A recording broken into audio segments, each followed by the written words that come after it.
시편은 150편, 분량적으로는 대단히 많습니다. 그것도 성경 중앙에 이 시편이 기록되어져 있습니다. 어찌 보면은 우리 신앙생활의 중심에 시가 있어야 되지 않은가 하는 생각을 해봅니다. 우린 너무 논리적이고 너무 합리적이고 너무 감정적으로 살아가는지도 모르겠습니다. 신앙인으로 살아가는 그 중심에는 하나님의 시가 우리 삶 속에 중심에 나의 이성과 나의 판단과 나의 결정을 지배하는 그런 은혜가 우리 가운데 있어야 됩니다. 여러분, 저는 우리 갈보리 교회 성도들이 시를 사랑하는 사람들이 되었으면 좋겠습니다. 특별히 성경 속에서 시편을 끊임없이 읽고 경험하면서 그 시 속에서 하나님을 만나고 시 속에서 사람을 만나고 시 가운데 자연을 경험하고 시를 통해서 내 미래를 꿈꾸고 시를 통해서 내 삶의 위로를 받는 이런 은혜가 우리 가운데 있어야 됩니다. 사람은 저마다 자신의 삶의 저자입니다. 각자에게 분유된 각자에 허락된 시간과 공간 속에서 우리는 삶의 이야기를 써내려갑니다. 인생을 오래 살았던 사람들이 이런 얘기를 흔히 합니다. 내 인생을 글로 적는다면 몇 권의 책이 될 것이다. 내 인생을 드라마로 찍는다면 이렇게 많은 분량이 될 것이다. 이렇게 각자 사람마다 자기 이야기들을 써내려가고 있습니다. 우리가 드라마나 영화를 보면서 좋아하는 이유, 또 그 속에서 우리가 공감하는 이유는 그 속에 나의 이야기가 스며들어 있기 때문입니다. 드라마를 보면서 우리 위로받고 또 우리 영화를 보면서 우리는 그 속에서 힐링을 얻게 됩니다. 왜 그렇습니까? 그 속에 나와 상관없는 사람들의 이야기가 아니라 나의 얘기가 그 속에서 잘 드러나 있기 때문에 우리는 그 영화나 드라마를 통해서 힐링을 받기도 하고 그리고 크게 하나님 앞에 공감하기도 하는 것입니다. 왜요? 거기서 나를 만나기 때문에 그런 것입니다. 성경도 수많은 사람들의 기록입니다. 하나님의 말씀이지만 또 사람들의 이야기이기도 합니다. 성경은 스토리, 이야기입니다. 우리는 그 성경의 이야기 속에서 하나님을 경험하고 또 다른 나를 만나게 되는 내 신앙생활의 애환, 힘듦, 즐거움, 그리고 좌절, 그리고 갈등, 그와 같은 것들을 우리는 이 시를 통해서 공감할 수 있는 은혜를 받게 됩니다. 여러분, 다른 동물들은 없는데 사람에게 있는 게 있습니다. 그게 뭔지 아십니까? 공감입니다. 공감. 힘든 사람 보면서 저 사람 얼마나 힘들까? 공감할 수 있는 능력은 사람들에게만 있는 겁니다. 더 나아가서 공감할 뿐만 아니라 공감을 넘어서서 어떻게 합니까? 배려합니다. 저 사람 힘드니까 내가 이렇게 해줘야 되겠다. 여러분, 어느 동물의 세계에서 배려라는 말을 배려한다는 어떤 상태를 들어본 적이 있습니까? 없습니다. 우리는 공감하고 배려할 수 있는 능력이 인간들에게만 있는 것입니다. 우리는 성경을 통해서 공감의 확장과 배려의 깊이를 더해갈 수 있는 시편인 것입니다. 우리는 내가 경험한 그 경험의 범위 안에서 경험하고 그 범위 안에서 공감하게 되어 있습니다. 넘어서면은 공감이 떨어져요. 배려할 수 없습니다. 아파본 사람이 아픈 사람의 심정을 알고 부모를 잃어본 사람이 그 부모를 잃어본 사람의 그 슬픔과 고통을 알 수 있는 것입니다. 자녀가 어려움을 당해본 사람만이 그 부모의 마음을 알아가는 것입니다. 여러분, 그래서 그런 사람이 이런 얘기를 하더라고요. 적어도 청소년기를 자녀를 키워봐야 부모가 어떤지를 안다. 이런 얘기를 합니다. 어릴 땐 다 예쁘죠. 청소년기를 부모가 보내면서 야, 우리 엄마 아빠가 얼마나 힘들었을까. 나 키우면서. 공감하는 겁니다. 이해하는 겁니다. 그리고 배려하는 것입니다. 공감과 배려가 떨어진 사람은 여러분 1살, 2살짜리가 공감할 수 있습니까? 배려할 수 있나요? 여러분 1살, 2살은 배려 안 합니다. 자기 먹을 거 자기 입으로 들어가기 바쁘지 뭐 배려 안 합니다. 몸집은 어린이지만 배려와 공감의 능력이 떨어지면 그것은 소아입니다. 소아. 어린아이. 공감하지 못하고 배려하지 못하면 몸짓은 어른인데 소아인 것입니다. 따라서 저와 여러분이 신앙생활 속에서 공감하고 배려할 수 있는 그와 같은 은혜와 그와 같은 경험을 우리는 시편을 통해서 우리는 경험할 수가 있게 되는 것입니다. 내 삶의 어떤 경험을 벗어나서 또 다른 나를 경험하면서 우리는 공감의 능력과 그리고 신앙의 깊이를 더해갈 수 있는 것이 바로 시인 것입니다. 여러분, 우리는 이 시편을 통해서 하나님을 만나고 하나님을 읽고 하나님을 경험하게 됩니다. 오늘 이 시편은 크게 둘로 나누어져 있습니다. 하나는 자연에 대한 고백이고요. 또 하나는 율법에 대한 고백입니다. 둘로 크게 나누어져 있습니다. 여러분, 사람마다 다 다르지만은 틀린 게 아니라 다르지만은 가을을 대부분 사람들은 좋아합니다. 늦은 가을, 우리 겨울의 문턱에 우리가 서 있습니다. 왜 좋아합니까? 물론 이유는 있겠지만은 대부분 그냥 좋습니다. 그냥 좋습니다. 가을이 그냥 좋습니다. 단풍도 좋고 사람도 좋고 열매도 좋고. 저는 가을에 좋아하는 것 중에 하나가 낙엽 냄새입니다. 도시에서 맡을 수 없는데 조금만 가면은 이 낙엽 냄새가 나요. 가을의 냄새. 대단히 뭐 다른 계절에는 맛볼 수 없는, 느낄 수 없는 이 가을의 냄새, 이 낙엽 냄새가 대단히 좋습니다. 그래서 가을을 좋아합니다. 여러분, 오늘 시인은 산과 하늘과 해를 보면서 하나님을 그는 보고 있습니다. 산이 참 좋다. 해가 뜨겁네. 왜 이렇게 덥지? 보통 사람들이 그렇게 얘기합니다. 해가 참 뜨겁다. 산이 저기 있다.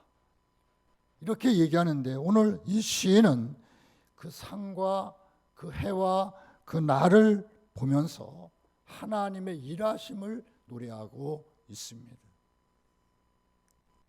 하나님께서 해를 보내시고 하나님께서 날을 우리에게 주시고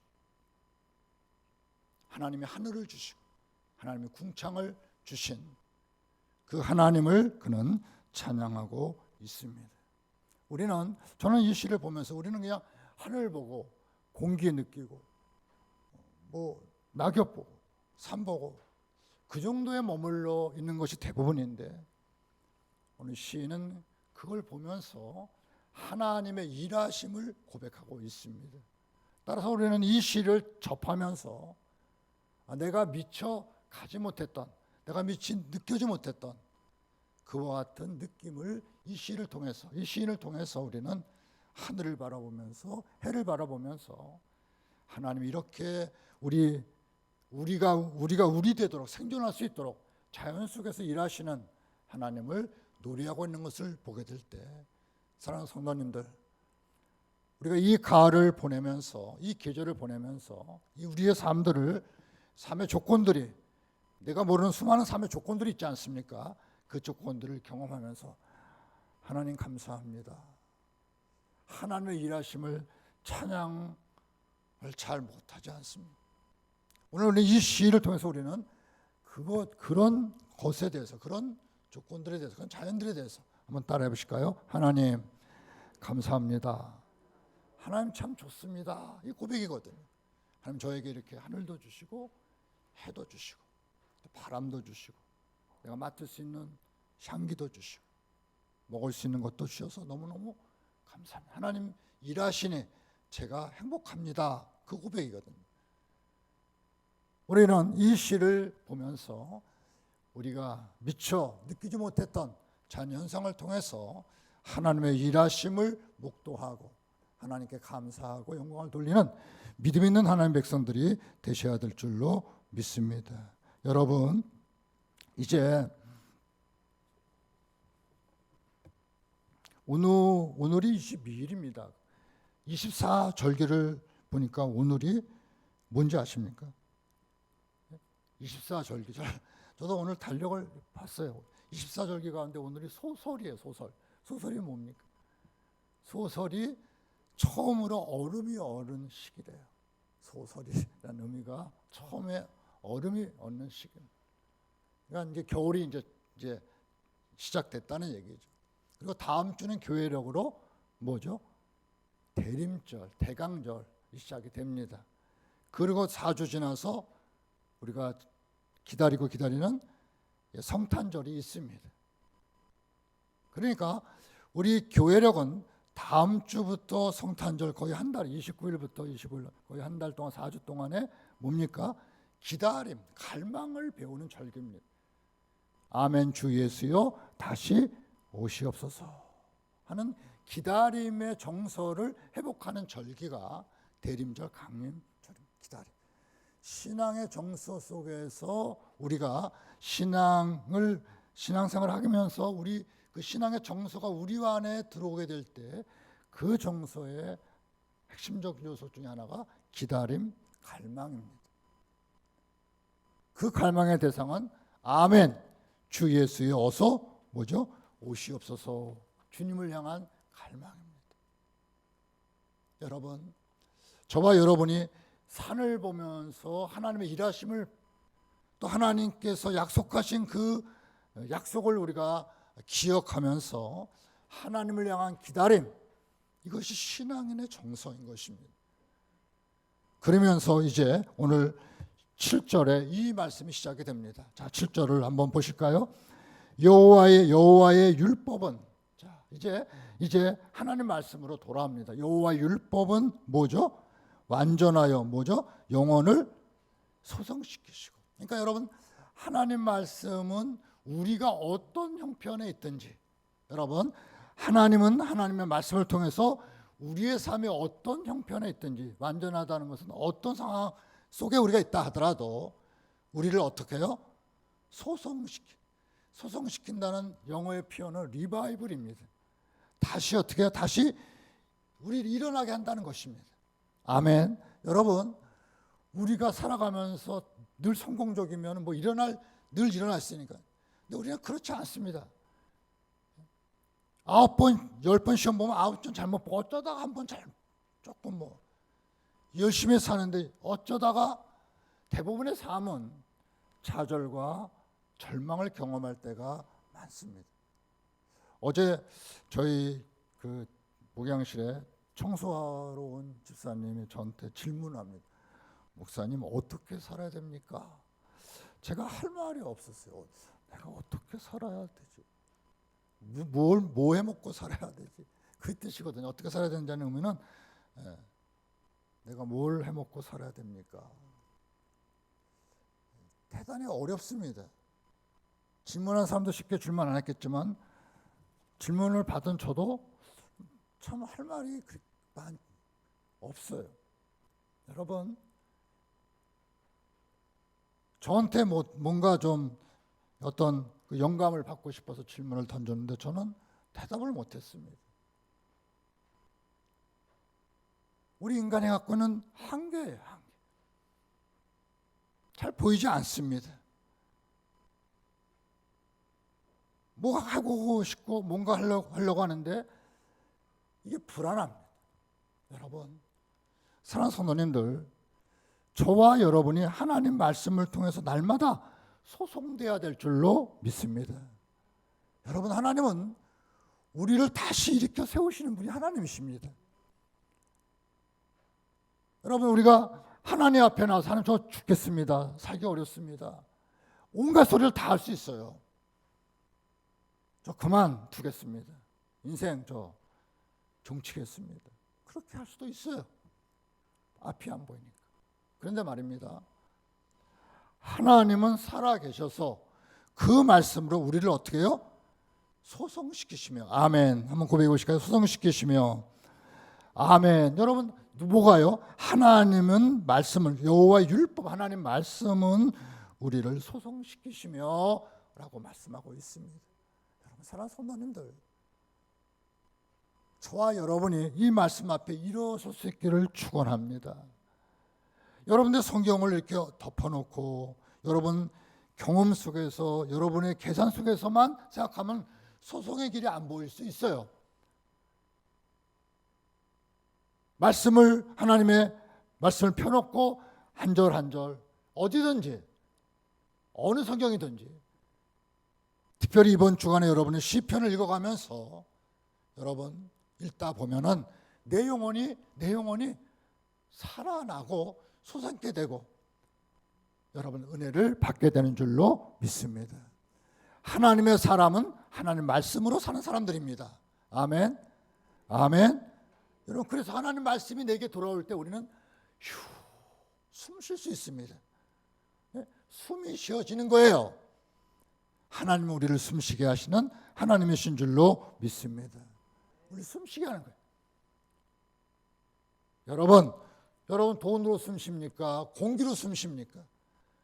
무엇으로 숨쉬고 계십니까? 여러분의 숨은 아들이 잘 되는 겁니까? 딸이 잘 되는 겁니까? 내 사업이 번창하는 것입니까? 여러분, 그것이 우리를 숨쉬게 하는 게 아닙니다. 우리를 숨쉴 수 있는 근거는 하나님 말씀인 줄로 믿습니다. 내 영혼을 하나님께서 보십시오. 여호와의 증거는 확실하여 우둔한 자를 뭐죠?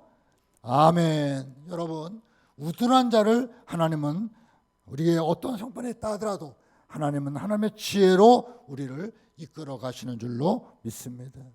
여러분, 지식이 아니라 지혜입니다.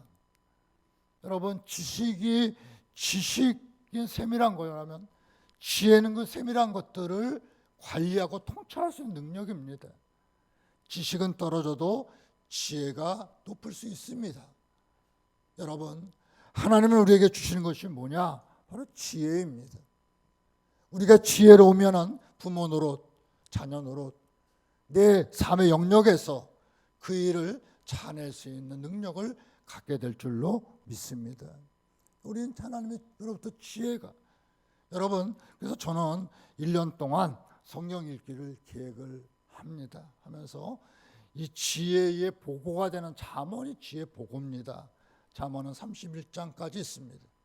이 31장을 12월 말과 1월 초에 늘 배치합니다. 왜요? 우리가 한 해를 보내고 한 해를 우리가 하면서 잠언을 읽으면서 하나님께서 주시는 하늘의 지혜를 여러분 스스로가 신앙생활을 잘 계획을 해서 하시면 좋겠지만 그렇게 잘 안 되지 않습니까? 그래서 목회자를 세운 것이고, 목회자는 성도들의 영혼의 길을 위해서 나름대로 방향을 제시하는 겁니다. 여기 읽으십시오, 이쪽 읽으십시오, 이번에는 잠언입니다, 이번에는 시편입니다. 여러분, 이렇게 우리가 따라가다 보면은 우리가 그 속에서 하나님의 은혜를 경험하게 될 줄로 믿습니다. 내 마음대로 살아서 신앙생활하는 게 아니에요. 여러분, 저는 여러분들이 지혜롭기를 축원합니다. 그 지혜가 하나님으로부터, 하나님 말씀으로부터 여러분들을 지혜롭게 하셔서 여러분 스스로도 여러분이 가진 그 지혜 때문에 스스로 인생도 자긍하시고, 또 나 때문에 나와 친밀하게 관계를 맺고 살아가는 그 사람들도 나의 지혜 때문에 그의 삶이 여러분 일어날 수 있는 은혜가 있어야 될 줄로 믿습니다. 아, 내가 우리 엄마 아빠 만나서 내가 참 감사하다. 아, 내가 우리 자녀들 내가 참 감사하다. 지혜로운 사람이 옆에 있다는 것은 얼마나 축복인지 모릅니다. 여러분 성경 이렇게 경고합니다. 너희가 새끼 빼앗긴 앙콤을 만날지언정. 여러분 새끼 빼앗긴 앙곰이 얼마나 사납겠습니까? 자기 새끼를 빼앗겼으니 얼마나 사납겠어요. 새끼 빼앗긴 앙콤을 만날지언정 미련한 자를 만나지 말아라. 잠언이 이렇게 경고하고 있어요. 미련한 것이 새끼 빼앗긴 앙콤보다 더 위험하다는 것입니다. 미련함에 대한 책망입니다. 여러분 많이 배우고 적게 배우고 그걸 말씀하고 있는 게 아닙니다. 하나님으로부터 오는 지혜를 저와 여러분이 얻을 수 있기를 축원합니다. 여러분 보십시오. 뭐라고 하면 하나님의 증거는 확실하게 우둔한 자를 뭐죠? 지혜롭게 하고. 아멘. 하나님 말씀을 쫓아가다 보면은 나도 모르는 사이에 내가 지혜 가운데 초청받게 되고 그 자리에 나아가는 은혜를 경험하게 된다는 것입니다. 여러분 하나님 말씀은 오랜 역사 속에 수많은 사람들의 신앙적 경험도 축적되어 있습니다. 따라서 이와 같은 것들을 읽으면서 우리는 공감의 능력도 커가고 배려의 영역도 달라질 수밖에 없는 것입니다. 여러분 안 그렇습니까? 내가 경험하지 못한 것들을 듣고 보면서 우리는 그걸 공감하게 됩니다. 그러면서 우리의 삶이 여러분 지혜롭게 되는 것입니다. 내가 경험하고 내가 아는 거기에 국한되어서 그 지혜가 절대화시켜서 상대편을 공격하고 배려하지 못한다면 여러분 그건 지혜로운 게 아닙니다. 고집이죠. 고집. 성경은 여러분 성경을 우리에게 고집스러운 사람으로 우리를 부르시지 않으셨습니다. 성경은 우리로 하여금 지혜롭게, 한번 따라해 보실까요? 지혜롭게. 여러분 예수 믿으면서 지금보다 더 지혜로워져야 되잖아요. 아멘. 여러분 그렇게 되기 위해서 우리가 하나님의 말씀을 우리 여름 속에 강물처럼 흘러보내셔야 됩니다. 노출시키셔야 됩니다. 그 말씀 앞에 여러분들 수없이 그 강물이 내 마음을 적시게 될 때 나는 내 삶에 지혜가 넘치게 되게 될 줄로 믿습니다. 그리고요 보십시오. 8절에 여호와의 교훈은 뭐죠? 정직하여 마음을 어떻게 해요? 이게 참 대단한 말씀이에요. 여러분 보세요. 여러분들 우리 각자가 정직하면 내 마음이 기뻐요, 슬퍼요? 기뻐요. 여러분 기뻐요. 여러분들이 뭐 때문에 내 이익 때문에 거짓말 시키고 그러면 그 상황은 모면할지 모르지만 마음이 어떻게 해요? 불편해요. 거짓말 시키고 남 속이면 그 상황은 모면할지 모르겠지만 내 마음이 기쁘지 않아요. 정직해야 기쁩니다. 아멘. 정직해야 기쁜 거예요. 근데 하나님 말씀이 우리에게 정직을 선포하고 때문에 그 결과 우리 마음이 어떻게 해요? 기쁜 겁니다. 내가 기쁘지 않는 것 중에 다양한 이유가 있겠지만 내가 정직함을 상실해 버렸기 때문에 그렇습니다. 내가 사느라고 정직함을 다 잃어버렸어요. 정직하지 못해요. 그러니 마음이 기쁠 수가 없는 것입니다. 여러분 내가 사느라고 이렇게 살고 이렇게 내게 이익이 남기고 내가 이렇게 모면하려고 그때마다 상황 따라서 말을 다르게 하고 그래서 그 상황은 모면하고 그런데 내 마음이 불편해. 편치 않아. 왜요? 정직함을 잃어버렸기 때문에 그렇습니다. 여러분 그런 나가 내가 어떻게 회복될 수 있습니까? 정직한 하나님 말씀을 끊임없이 내 속에 여러분 흘려보내서 내 속에 정직한 영을 회복하고 그런 말면 내 마음의 기쁨을 회복해야 될 줄로 믿습니다. 여러분 그렇게 말씀하시잖아요. 뭐가 많아도 기뻐야 사는 게 재밌지. 마음이 편해야 사는 게 재밌지. 뭐 억만금 쌓아놓고 뭐 해도 마음이 불편하면 사는 게 아니라고 그렇게 말씀들 하시잖아요. 근데 그 기쁜 마음이 무엇으로 우리 가운데 채워지느냐? 정직함입니다. 사랑하는 성도님들, 저와 여러분이 끊임없이 하나님을 경험하고 하나님을 말씀으로 경험하면서 저와 여러분 속에 정직한 영이 회복될 수 있기를 축원합니다. 그러다 보면 우리 나도 모르는 사이에 그냥 기쁘게 사는 거예요. 기쁘게 우리가 우리 생애를 살아갈 수 있게 되는 것입니다. 정직하게 내 영이 하나님 말씀으로 정직한 영이 회복되면서 속일 필요도 없고 핑계댈 필요도 없고 그냥 정직한, 여러분 누구랑 사귀고 싶습니까? 이렇게 말 바꾸는 사람과 사귀고 싶습니까? 아니면 그냥 좀 부끄럽고 어려워도 정직하게 자기를 드러내놓고 사는 사람과 살고 싶습니까? 누구랑 평생 인생을 같이 살고 싶어요? 정직한 사람, 적당히 둘러대고 속이는 사람과 평생을 같이 살기가 어렵습니다. 정말 그때 무슨 말이 있을까? 뒤통수 맞는 말을 몇 번, 이런 사람과 어떻게 살 수 있습니까? 여러분, 하나님은 정직한 분이십니다. 따라서 그 하나님의 정직함이 우리 속에 흘러 들어와서 저와 여러분들도 정직이 회복이 되고 그로 말미암아 내 마음이 기쁨이 자리 잡는 귀한 은혜가 넘칠 수 있기를 축원합니다. 여러분, 우리가 기뻐야 얼굴빛이 달라지고 기뻐야 우리가 얼굴이 여러분 달라질 수밖에 없습니다. 온갖 것 다 찍어 발라도 마음이 기쁘지 않으면 그 얼굴은 썩을 수밖에 없어요. 근심 속에 있으면. 보십시오. 자, 여호와의 계명은 순결하여 뭐죠? 눈을 어떻게 해요? 예, 여호와의 계명은 순결하여 눈을 어떻게 해요? 밝게 한, 눈을 밝게 한대. 여러분, 하나님의 계명 말씀을 우리가 계속 접하다 보면 우리가 순결해서 눈을 밝게 하는 분별력을 가질 수 있다는 것입니다. 이거는 아니다, 이거는 맞다. 여러분 사랑하는 성도님들, 우리가 요새 우리 한국 사회는 굉장히 편향돼 있습니다. 내 편이면 무조건 옳습니다. 내 편이면 무조건 동의합니다. 다른 사람은 옳은 얘기해도 여러분 들으려고 하지 않습니다. 대한민국 정치, 제가 보니까 이게 굉장히 큰 문제예요. 사실보다는 사실 어느 편에 따라서 판단과 결과가 달라집니다. 어려워요. 여러분, 다 편향되어져 있습니다. 한쪽으로 기울어져 있습니다. 하나님 말씀을 떠나서 자기 신념, 자기 편에 고정될 때 우리는 편향될 수밖에 없습니다. 우리 편이니까, 우리 혈육이니까 다 맞는 거 아니지 않습니까? 그런데도 그렇게 판단합니다. 왜요? 편향돼 있어요. 하나님으로 인하여서 눈이 밝아진 것이 아니라 자신의 이익과 자신의 신념에 따라서 눈이 어두워져 있습니다. 여러분, 사랑하는 성도님들, 여러분들의 눈이 밝아지려면 하나님 말씀을 여러분 가슴 속에, 영혼 속에 흘러가도록 계속해서 애써야 될 줄로 믿습니다. 그때 우리는 그 말씀 하나님에 의해서 분별력을 갖게 되고 눈을 밝게 살아가는 은혜를 경험하게 될 줄로 믿습니다.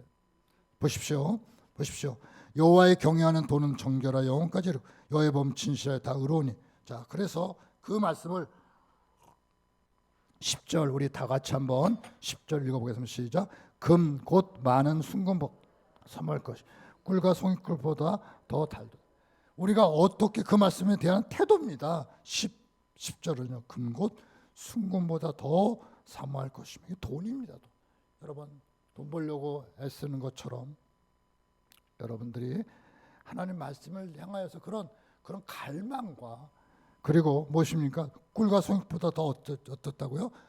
이거는 여러분 그 갈망과 그리고 그 말씀이 주는 이익입니다. 참 좋다.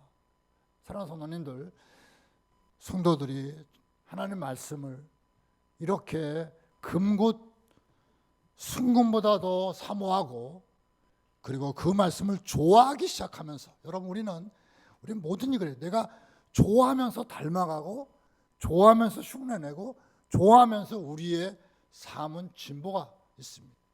내가 뭘 좋아하면 자꾸 하다 보면은 잘하게 되어 있어요. 그렇죠?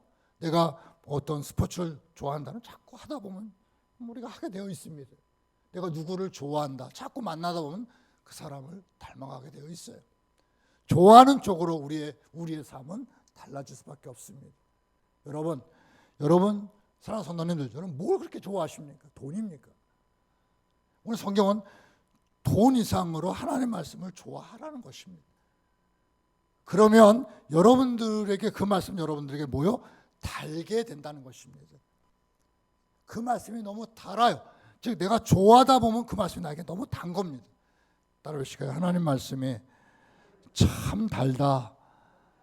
여러분 이게 스스로가 그 경험 속에 우리가 들어가야 됩니다. 하나님 말씀 너무 달다. 너무 좋다.